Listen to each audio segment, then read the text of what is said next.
I am incredibly honored to introduce our next speaker, as today's event would not be possible without her talent and tireless dedication. Ellen Walter is an acute care nurse practitioner at the Cleveland Clinic in the Center for Neurological Restoration. She graduated summa cum laude from Kent State University with a BSN and received her MSN from Case Western University Francis Payne Bolton School of Nursing. She has worked for the last 23 years in neurology and neurosurgery practices, including caring for individuals who have had deep brain stimulation surgery for the treatment of their movement disorders. She works with a team of specialists in the movement disorders section of the Cleveland Clinic. Her position there involves a comprehensive approach to caring for persons with Parkinson's disease, dystonia, essential tremor, and other movement disorders, as well as dementia related to these conditions. She has a special interest in exercise and community outreach for Parkinson's disease, as well as creating programs for the care partners. Thank you for sharing your invaluable knowledge with us today, Ellen. Thank you, Dr. Rush, for your kind introduction. I really appreciate it. So I'm here today. I'm going to talk to you about some different emergencies that can happen in Parkinson's disease. And actually, they are emergencies that can happen to us even if we don't have Parkinson's disease. So the ones that I'm going to cover today are choking, falls, but very briefly falls, because I'm sure it has not escaped you that Amy Chan is doing an entire talk about falls and fall prevention. I'm going to talk about wandering, and then I'm going to talk a little bit about the emergency need for hospitalization. So the first person that I would like to introduce you to is Stephen. So Stephen has had Parkinson's for 10 years. He has noticed recently that he's had some increased saliva and it's slowly been building up more, but he has felt that he doesn't have problems swallowing otherwise. His wife has noticed that he has been starting to cough a little bit during meals, but it has been gradual and increasing just a little bit at a time. So for both of them, I think it's become the normal. So it's the norm until the unthinkable happens and Stephen chokes. So what is his wife Lauren's best course of action when Stephen chokes? So first of all, don't panic. Much easier for me to say sitting here in this chair than when you're actually going through it, but try your best not to panic. Verify that the person is actually choking. So a lot of times people say, oh, he was choking on this or she was choking on that, but they're actually coughing or they're talking. So if they are coughing or talking, then they're not actually in really choking at that moment. So if they are coughing, encourage them to cough, try to get them to spit it out. Do not stick your fingers in their mouth. If they are actually choking, then you would want to perform the Heimlich maneuver and call 911. So I'm going to show you a small demonstration of the Heimlich maneuver. This slide is adapted from the National Safety Council, and I'm just going to walk you through it. This by no means is a substitute for formal training, but I just want you to be aware of what it looks like so that if you are ever in this situation, you at least can hopefully remember some of this. And then when you call 911, they can walk you through it as well. So the first thing that you want to do is you want to put one of your legs between their legs so that if they were losing their balance or they started they became unconscious, then you would want to have your leg there so you can support them. Then you want to take your arms, you want to wrap them around the person. You take the thumb side and you put it towards yourself and towards them, and then grab your other hand. You find their belly button. You go up from that, and then you take that side and you thrust up and inward. So inward and up, and you continue to do that with fast motions until they expel whatever it is that they are choking on. If you are unable to wrap your arms around them, you can wrap around their chest and do chest thrust. And again, the same thing applies, that you do it until they expel the object or they become unconscious. And again, hopefully 911 is on their way. So with each of these emergencies, we'll talk about prevention and preparation. And so, sometimes they're really is no absolute way to prevent something from happening. And we do know that choking is the fourth leading cause of death for unintentional injury in the United States. So whether you have Parkinson's or not, whether the person you love has Parkinson's or not, it does happen. So the first thing to think about is to take swallowing seriously. I unfortunately have lost patients to choking. I have lost patients due to getting pneumonia from the food or drink going into the lungs. So I take it very seriously, and I have a low threshold for ordering a swallowing evaluation. You want to monitor for changes in swallowing and then notify a healthcare provider if you are seeing those changes. And this form on the screen is from the Parkinson's Foundation. And this is a checklist for care partners to think about in regards to identifying whether somebody is having a swallowing problem or not. So for example, the meals are taking much longer because maybe it's taking longer to chew and swallow. You're noticing that they cough during meals, or that they make strangled sounds during meals, or they sound gurgly when they're eating or right afterwards. Maybe they're not coughing during the meal, but they're coughing, afterwards. That might also be a sign that they're having trouble swallowing. So I'm going to show you a video of a normal swallowing and then one with abnormal swallowing, so you can see what this looks like. And if you have this test, the barium swallow test, it will they will show you the video so you can see what you're doing. So this is normal. And this is an abnormal one. So you can kind of see it's hanging out a little, and then it goes forward down the trachea into the lungs. And this is what we do not want.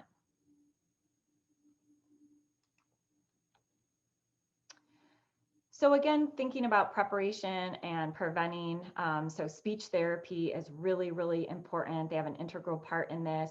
So they will evaluate you. They're going to listen to your story. What are you noticing? What's happening? How often is this happening? They're going to evaluate the strength of the muscles that are involved in the different phases of swallowing. They're going to observe you while you eat, while you drink. How are you sitting? What does that look like? And they might order some specialized tests, either something in addition to what we've ordered, or if we haven't ordered any tests. Sometimes we'll start with a modified barium swallow, sometimes we'll start with speech therapy, sometimes we'll order them together. It really just depends on the situation. And then based on what they see, they might order, have you do some therapy with them where they teach you different exercises to help strengthen the muscle. Again, since they were looking at your posture and other things you were doing when you're eating, they're going to see, is there anything that they can work on with you to correct those so that you do have less of a chance of having a swallowing problem and choking. This doesn't happen a lot, and I see it more with liquids than I do with food, but sometimes they will recommend a consistency change. So maybe they'll ask you to thicken your liquids, or maybe they'll have you change, how you're preparing the food. And then sometimes they might make some recommendations for other therapies that go along with what they are already doing. And so this picture in the upper right-hand corner is from the Parkinson's Foundation's book on speech and swallowing, similar to that checklist. And I love this because it, really shows what it should look like. Not everybody has, the ability for the perfect posture or the way to sit like this, but they talk about using cushions and other things to help out as much as possible. And then other things to think about at meals is avoiding those trigger foods. So if you know that bread is a big, choking item for you, dry, crumbly foods, whatever the case may be, it's different for different people, then you want to try to avoid those. You want to schedule meals when medications are working at their best. And I know this is a little bit hard sometimes because we know medications can be unpredictable, but try your hardest, because if your medications are starting not to work, that's not going to be the best time to try to eat. You want to minimize mealtime distractions. So focus on the meal, don't have the TV on or other things going on. Allow enough time for meals. So if you have a lot of appointments scheduled that day or something else going on, some exercise class, you want to make sure that you schedule in enough time for your meals accordingly. And then, you want to sit upright for 30 minutes afterwards. And not that I think you're going to choke on something 30 minutes later, but, I showed you that video of it going down into the lungs. And so if you lay down afterwards, the food can come up and that can happen. some of the other steps that you can take to help with this, one is educate yourself. Again, being here is part of that. The Parkinson's Foundation has a great book on speech and swallowing, and there are a lot of other resources as well. You want to have a plan in place. So, the universal sign for choking is this. Does that work for the two of you? Either one of you, anybody you're around can choke. So, but for you, the person with Parkinson's, and for any care partners who's around you, does that work for you to be able to do? The American Red Cross, the American Heart Association, some other organizations, they do have posters that, put step-by-step with pictures, the Heimlich maneuver, CPR. I'm not recommending that you decorate your kitchen or your dining room with these Heimlich maneuvers posters, but you can order a small one. You can keep it there. So in an emergency, so that you don't have to think as much, you can pull it out and you can follow that when you call 911. And then most importantly, learn the Heimlich maneuver, learn CPR. There's a lot of, these are two resources. There's a lot of local places. It's a little bit challenging with COVID right now, but hopefully it will not be too much longer and some of these places will open up again. And then the one thing that I didn't mention that I think is really important in this day and age is make sure that if you do not have a landline and you only have a cell phone in your home or a couple cell phones, make sure you're keeping them charged. Make sure you know where they are at meal times, at other times, because the last thing you want is to be in an emergency situation and not be able to find your telephone. So keep that in mind. So next we're going to talk about Celia. Celia is a 78-year-old woman with Parkinson's. She's had Parkinson's for 15 years. And Celia's Parkinson's has mostly been tremor predominant. That's mostly been the symptom that has bothered her. But over the last year or so, she has developed some balance problems. Because this is relatively new for her, she does not want to use a cane or a walker. And so she mostly relies on her husband, Caleb, for support. So Celia is watching TV and Caleb goes out to shovel the snow and she decides she wants a snack. So she gets up and Celia falls. So as I mentioned earlier, I'm not going to spend a lot of time talking about falls because that's Amy Chan's job today. But one thing that Amy mentions in her talk is optimizing the medications so that you have as much time that your medications as working if you're the person with Parkinson's disease. So there's a lot of different options. We have more options than we've ever had before in treating Parkinson's. And not only are there a lot of choices, but what's nice about it is there's a lot of different formulations. So for example, there is a pump that can deliver the medication. There's a patch. There's a small little shot that can make the medication work really fast. There's an inhaler. There's capsules that maybe can be opened up if somebody's having trouble swallowing. There's something that can be put in the mouth that dissolves. So there's a lot of different options.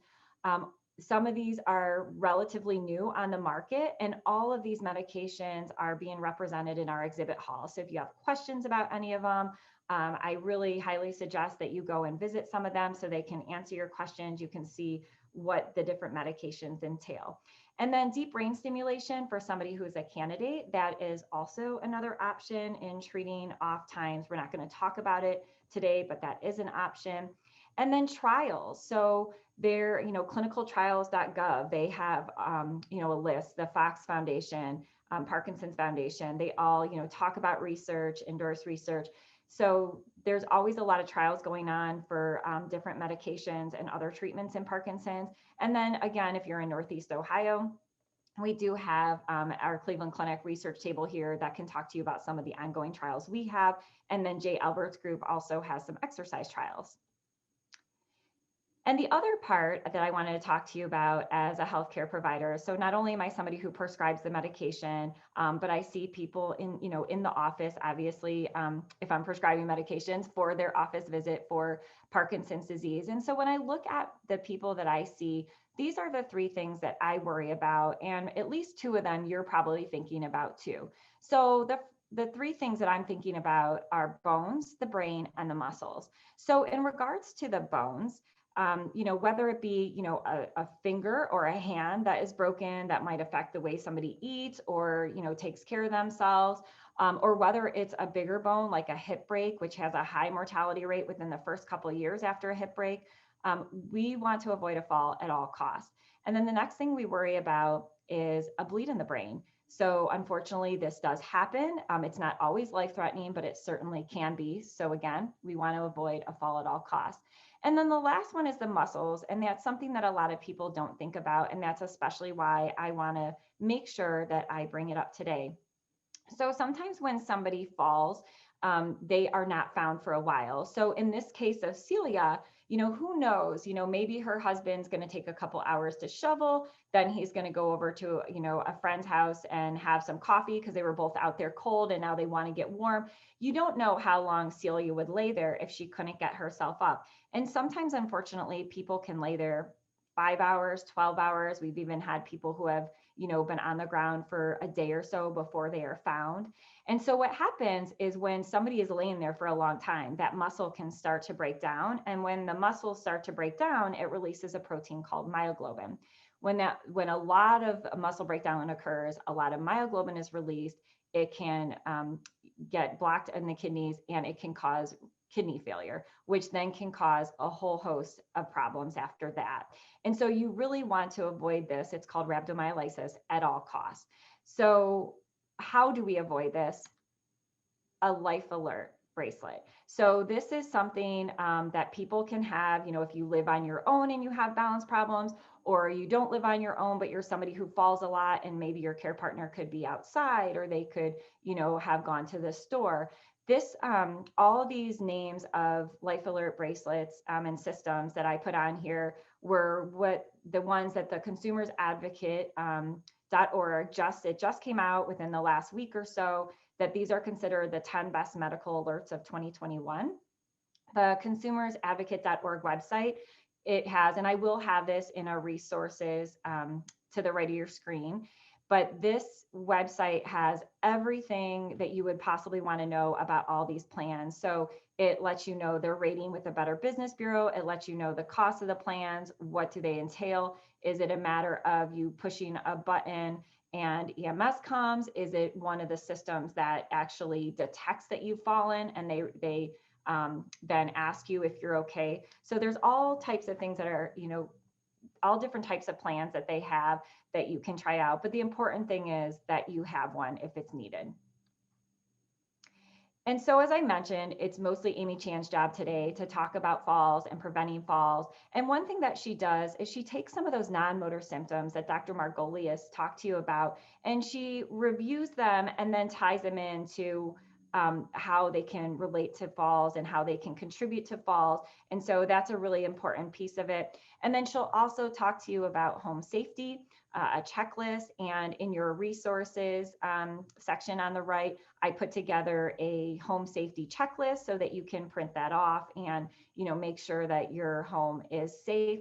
And then the other part of this is David Zid and Jackie Russell from Ohio Health Delay the Disease and Total Health Works. They have a couple great videos that show you how to safely get somebody up off the floor. And we will be showing those during lunch today, and then they are also in their booth as well. So the next person we are going to talk about is Tom. So Julie is Tom's sister, and Julie is Tom's care partner. And so Julie decided that she wanted to try a new recipe that she thought that Tom would really like, that would remind them of their childhood. So she's listening to music, she's concentrating on the new recipe she's making. And so when dinner is done, she goes to get Tom, but she cannot find Tom. What she does find, though, is his coat and his shoes by the front door and footsteps leading out from the front door. So this emergency that we're going to talk about is wandering. And wandering can also be life-threatening. And so if somebody is not found within 15 minutes, you do want to call 911. According to the Alzheimer's Association, 6 out of every 10 people with dementia will wander, and many of them wander multiple times. They are often found within 1.5 miles of their home, and they are often found at places they have wandered before. So again, you want to start looking for them right away, but you do want to call 911 within 15 minutes. So we're going to look at preventing and preparing, just like the other emergencies. And so the first thing we want to do is we want to identify who is at risk for wandering. what can be done to reduce the risk, what preparation can be made in the home, and what can be done to plan ahead. So the Alzheimer's Association has great information on this, and I am going to walk you through some of their recommendations. But before I do that, I do want to bring up one other piece of this whole thing is that, Dr. Margolius did mention some non-motor symptoms of hallucinations and delusions. I'm not going to go into it a lot, but just a quick reminder. So an illusion is when you see something that's really there, but the brain perceives it as something else. So, for example, you're driving down the road and the person with Parkinson's says to you, "Hey, why is that child playing by the side of the road at this time of night?" But then he actually realizes that it's not a child, it's a mailbox. That is an illusion. A hallucination is when there is not something actually there, and the person with Parkinson's does see something. So maybe they see some children outside the window playing. Maybe they see ants crawling on the floor. So you hear something, you see something. They might feel the presence of somebody over their shoulder. They might smell something. Those are hallucinations. And then a delusion, as Dr. Margolius mentioned, is that fixed belief, that thought that the care partner, the spouse, is being unfaithful when they really are not. Maybe the neighbors are spying. So why do I bring this up? How does this all tie in with wandering? Well, if the person with Parkinson's is not feeling safe in their home because the neighbors are spying on them, or they see somebody peeking in their window, or they think the spouse is doing something, that might be harmful to them, they might get scared and they might wander off. So there's two ways or situations, I guess, that this could happen in. So the one is an acute situation. So say maybe somebody has a urinary tract infection. When somebody gets a urinary tract infection, they often do experience hallucinations or delusions, even if they had not ever experienced these before. So if that happens, you want to treat the underlying cause. And where I'm actually seeing quite a bit of this over the last, I would say, 4 to 6 months is with COVID. So I've had a lot of patients who have been diagnosed with COVID. And some of the first signs that they had were that they started to have hallucinations and delusions. So again, treating that underlying cause can hopefully then make the hallucinations and delusions go away. Sometimes, though, it's part of more of a chronic problem. So, say a dementia, and the hallucinations and delusions, are present, and they're not going to go away because there's not some underlying cause, but they might go away if we treat them. And I know Dr. Margolius talked about Seroquel and Nuplazid, with Nuplazid being the FDA approved treatment for it. And they do have a booth, it's Acadia, in our exhibit hall today. So if you have any questions about hallucinations, the treatment, they would be a great booth to visit. So looking at the Alzheimer's Association information. So again, we're going to identify first who is at risk. And the one thing that I see in their list that really stands out for me, because I have a lot of care partners say this to me, is that the person that has Parkinson's, who is having these problems, says, "I want to go home," even though they are at home. So if they're talking about wanting to go home, they're already there. They're talking about wanting to go visit a friend, or they feel they're missing out on their obligation, whether it be work or volunteering or something else. This is somebody who might be at high risk for wandering. Or if they become restless, if they start to have difficulty with familiar places, whether it be outside their home or even in their home, they don't know where the bathroom is or the bedroom is. And I know some of this sounds really scary, and I want you to keep in mind that this does not happen to everyone, but we do want you to be prepared in case it does. So early on, things look a little bit different in reducing the risk than later on. So, for example, at the very beginning, it might be a matter of just, going over the schedule for the day and deciding when a good, check-in time would be with one another, identifying other people who can come hang out with the person with Parkinson's, and considering alternative transportation. So if the person is no longer driving, to prevent them from, wandering, who can get them to where they need to be safely. Later on, the risk looks a little bit different. And I know in the questions that people submitted, people did mention sundowning. And, so sometimes if you know like a certain time of day that wandering has occurred before, such as with sundowning, then the suggestion or recommendation would be that you plan an activity during that time, maybe some exercise to reduce the agitation, the anxiety, some of that restlessness. Give the person some different activities that they can do throughout the day. So it might be something that's related to a hobby that they have. It might be something like, unloading the silverware in the dishwasher, putting away, folding laundry, just some different activities. You do want to remove access to keys if they are no longer driving. And at this point, they should not be. And the person might actually forget that they do not know how to drive.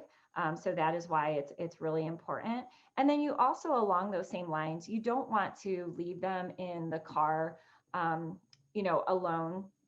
If you like run in to get a prescription or something like that. I've had several incidents with patients that I see and their family members where, it's cold outside. So they have them in the car with the car running, and they run inside maybe to get a prescription or something else. And then I've had situations where the person has just left the car and wandered off. And I've also had situations where, again, forgetting they couldn't drive, they've gotten into the driver's seat and they've driven off in the car. So, and I can see why they did that. And I probably, with those people, would have thought that it was okay too. But I guess it was a lesson learned for all of us. So I don't want you to get put into that same position. And then you want to avoid places that are overstimulating and that might cause some confusion. In preparing your home, some of the recommendations are placing deadbolts, covering doorknobs with cloth of the same color. So not only is it harder to use, but it also, blends in with the door. Installing different types of alarms or systems, for either when they like leave their bedroom or if they were to leave the house. They do have like pressure mats that can be put next to the bed so that when somebody stands on it, they can hear that an alarm goes off. And so there's all different kinds of recommendations that are made for you to review.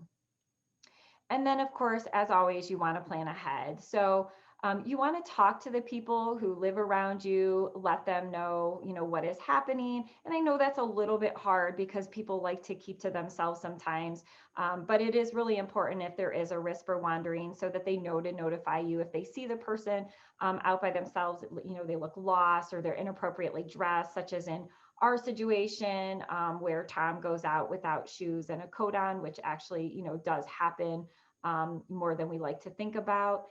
You'll want to have a list of places to tell people to look for them.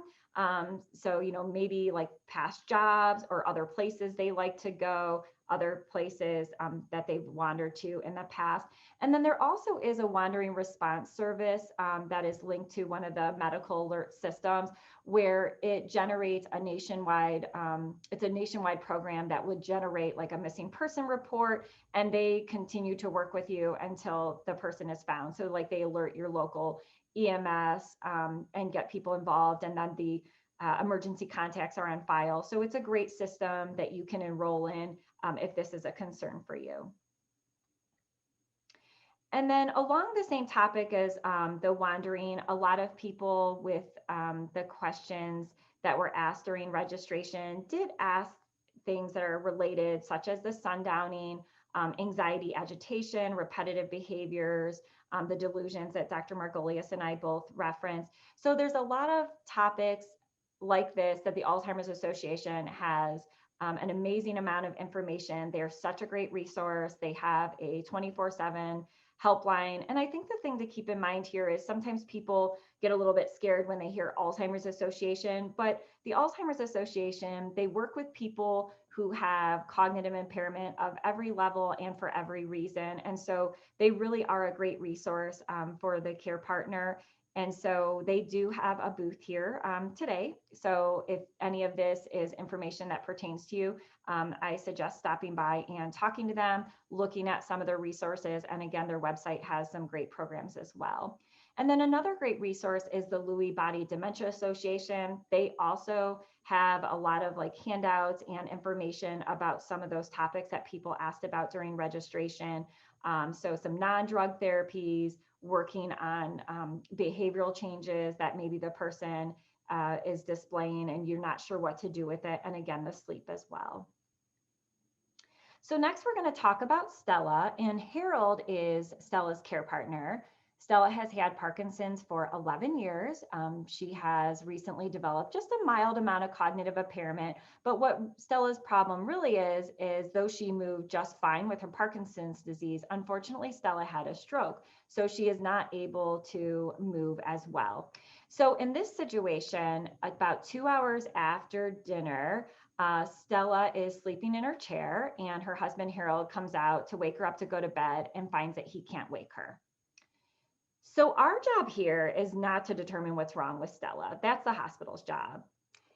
At the Cleveland Clinic, we are very lucky that we have a program for anybody who is admitted with Parkinson's to the main campus. We have a nurse practitioner and movement disorder specialist team that looks at everybody who is admitted to the hospital that has Parkinson's disease. So whether they're our patient or not, whether they're there for their Parkinson's or not, they take a look at their chart and they make sure that they're not being prescribed any medications they shouldn't get. They make sure that the medication regimen for Parkinson's makes sense. Because if you're that person with Parkinson's, or you're the care partner and the person with Parkinson's has been admitted to the hospital, then you know that there is frequently a lot of error in the medications. And part of that is because a lot of people don't know a lot about Parkinson's. Sometimes it's because the schedules of medication is so complicated and it's so different for everyone else. So the key here is that you want to be prepared. You don't want that to happen to you. So the first thing I'm going to talk about of these 4 pictures is the Parkinson's Foundation Aware and Care Kit. So this kit is one that I recommend that everybody with Parkinson's have, whether you're newly diagnosed, whether you've had it for a while. This helps prepare you for that hospitalization, whether it be unexpected, as in an emergency that Stella experienced, or whether it be something that is planned because of a surgery that the person is going to be having. So it has all kinds of information in there, medication sheets. It has an information card if you have Duopa or if you have deep brain stimulation. And in the resources box on the right side of your screen, I do have an order form for the different, or information on the different resources that the Parkinson's Foundation has. So this is in there. They also have a booth that you can talk to them about ordering it, or go to their website and order it for free as well. The next picture that I want to talk about is the vital information form that is put out by the Ohio Parkinson's Foundation Northeast Region. This is a great form that tells emergency personnel or the personnel at the hospital everything they need to know about your Parkinson's. There's places to mark your symptoms. It has on there what situations might cause your Parkinson's to be worse, such as getting a urinary tract infection. It tells them on the sheet what medications you should never be given, like Compazine, Haldol, Phenergan, Reglan. There's a place for you to put your medications, the exact number you take at the exact times of day that you take them, so that everybody is aware and can be on the same page. And then there's also a place where you can mark if you have a deep brain stimulator and who needs to be contacted for that, as well as if you have advanced directives, such as a living will, a durable power of attorney. Then there is the Vial of Life. That is an emergency medical information packet. And what that is, it's has a pocket that you would put in some information. So it comes with a form that can be filled out with all of your information. You could also put the vital information form from the Ohio Parkinson's Foundation Northeast Region into here. I would make a copy, because you should always have one of those vital forms in your wallet, or in the wallet of the person with Parkinson's, or in the purse, so that if you were in an accident or something else happened, you had it on you. But then it would be good to keep a copy of one of those in here too. On the back of this is a magnet, so you can put this on the refrigerator so that everybody knows where it's at, everybody has access to it. And then it does come with a little sticker, so that you can put this somewhere that emergency medical personnel could see, so that it tells them where to look for this information. And we are going to be mailing out one of these pocket magnets to everybody in attendance today, so that you have this as part of your emergency planning kit. And then the last thing on here is this bracelet, and this is very different than the life alert bracelet for if somebody is going to fall.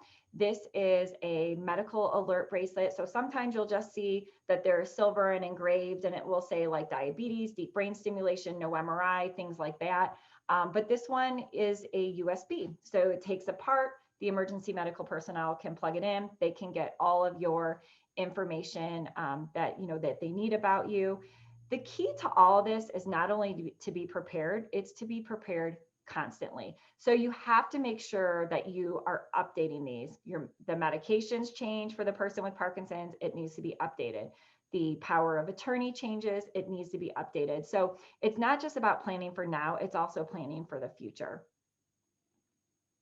And that brings me to Harold. So if you remember, Harold is the care partner of Stella, and Harold is the one this time that has a problem. So they have dinner, everything is fine. And then 2 hours later, Harold starts to notice some chest pressure. And Harold thinks, am I having a heart attack? Then he looks over at Stella sleeping and he thinks, no, I can't be having a heart attack. I need to be here for Stella. So he ignores it. About an hour later, it's not a little chest discomfort. He's starting to feel pressure and he thinks, I really think I'm having a heart attack. So what do I do now? So in this situation, Harold called 911 and then Harold collapses. So we have a problem, right? Because I already told you that Stella had a stroke and she's having trouble moving because of it. Harold is now laying on the ground. And this is where that lockbox comes in handy. So you can get a lockbox that you can work with your local emergency response team on so that they are aware of this lockbox and how to get into it. And then this way, if there is an emergency, so in this case with Harold, he called 911, but then he collapsed, they can get in the house even though Stella is not able to let them in. And if you're somebody with Parkinson's and you're living by yourself, this is another great option in case you had a fall and you couldn't get up, there was something else that happened. Having this lockbox is great. And then otherwise, in regards to planning ahead, you need to plan ahead for now and for the future. But I want to talk to you a little bit, and this is, everybody should take care of themselves, but thinking about the care partner, it is so important that you take control of your health, that you take care of you. Dr. Rush talked about this earlier. You're going to hear about it a little bit later. And then I'm going to tell you also, you want to take care of yourself. So I'm going to tell you a little story that if nothing has convinced you yet, hopefully this will. So I lived in Arizona for a few years with my aunt and uncle, who I'm very close to. And before I lived with them, I had periodically, over time gone and visited them for vacation. So because of spending so much time there and having lived there, I got to know a lot of their close friends who they had known most of their lives. And so there was a couple that I knew that the man was the care partner of the woman who had Alzheimer's disease. And so he was the primary caregiver of her, but he did have other people such as my aunt and their children that would come in. So one day my aunt went in to spend some time with her and he says, can you spend a little bit more time today? He needed to go to the hospital. He hadn't been feeling well. So he went to the hospital and unfortunately he was diagnosed with cancer. And even more unfortunate, he only lived a short time after he went into the hospital. If this isn't sad enough already, what makes it even more sad is that he had been having symptoms for quite some time, but because he was the caregiver, he felt that he could wait to get those tests done. He didn't have to do them now because he needed to be there for her. And there was plenty of other people that could have spent time with her and who were spending time with her, but he still always felt as the main caregiver that he needed, to be there. And then unfortunately, because of ignoring the symptoms, he ended up not being there. So I really want to encourage you, to take care of yourself. Don't miss those appointments. Make sure you get the help you need. And I assure you, that person with Parkinson's that you are a part of their care partner team, I assure you, they want you to take care of yourself also. So if we look at planning for now, I really want you to think of who is on your team. So if you have the situation where Harold has to go to the emergency room and, Stella's left alone, who's going to come stay with Stella? And, it used to be if there was, this urgent situation, sometimes they could ride along in the emergency squad. A little bit trickier with COVID, but not if you are prepared. So let's think about this and what this looks like. Who is on your team? So do you have family you can call on? Are there friends? Sometimes people will say, you know what, we really don't have any family. I don't have any friends in the area. We just moved here. So have you joined a church? Can you arrange with the church to have somebody come over? Are you part of a support group? Are you part of like a Parkinson's community, like In Motion, an exercise group? Do you need to hire a company so that you have somebody on board, both for you to spend some time, the care partner, some time to themselves, the person with Parkinson's, some time away from the care partner, and then can you call on that company in an emergency and set something up? So there's a lot of different ways that this can look, but it is important that you have that in place. Not only do you need to have that team in place, but you need to make sure they know that they're part of the team. They need to know that you might call on them at any time, and you need to have more than one person, because what if that person's on vacation? So you need to have a list of several people. You can work with a social worker on this if you don't know who could be on your care team to help you in a situation like this. And then once it's been established who these people are, the plan needs to be relayed to everybody. So where are all the important papers, the living will, the durable power of attorney?